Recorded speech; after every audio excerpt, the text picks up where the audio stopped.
Sumqayıtda güclü yanğın hadisəsi baş verib. Hadisə şəhərin 30-cu məhəlləsində 2/23-də qeydə alınıb. Qeyd edim ki, yanğın zamanı 4-cü mərtəbədə otaq içindəki əşyalarla birlikdə yanaraq kül olub.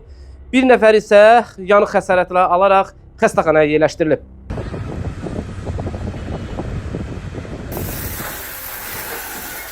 Fövqəladə Hallar Nazirliyinin 112 qaynar telefon xəttinə Sumqayıt şəhərinin Nəriman Nərimanov küçəsində yerləşən yaşayış binasında yanğın baş verməsi barədə məlumat daxil olub. Dərhal əraziyə Fövqəladə Hallar Nazirliyinin Dövlət Yanğından Mühafizə Xidmətinin Sumqayıt şəhər Yanğından Mühafizə İdarəsinin qüvvələri cəlb olunub.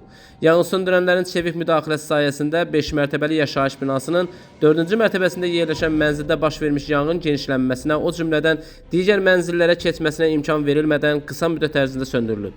Yanğın nəticəsində bir otağın yanan konstruksiyaları yanıb. Yanğın söndürənlər tərəfindən yanğın baş vermiş mənzildə həyatı təhlükədə qalmış bir nəfər avtonərdivan vasitəsilə xilas olunub. Bina sakinləri təxliyə edilib. Əraziyə aidiyyəti qurumların əməkdaşları da gəlib.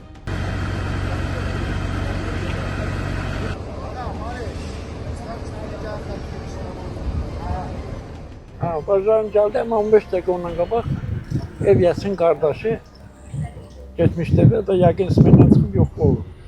İndi yanğın söndürənlər də gəldi, söndürdü. Burada heç bir qəsd yox. Yox, evdə adam var idi, yanında. Var idi qardaşı, pardılar, təcil yardım parda xəstə. Bizə xəbər gəldi dərhal buradan söndürdü, yəni partlayıcı zad olmasın. İndi gözləyir əmrimizi. Hasan lazımdır bakacaq. Yəni ilkin araşdırma apardınız mı? Hələ yox. Yəni iddia nədir? Hər şey də ola bilər.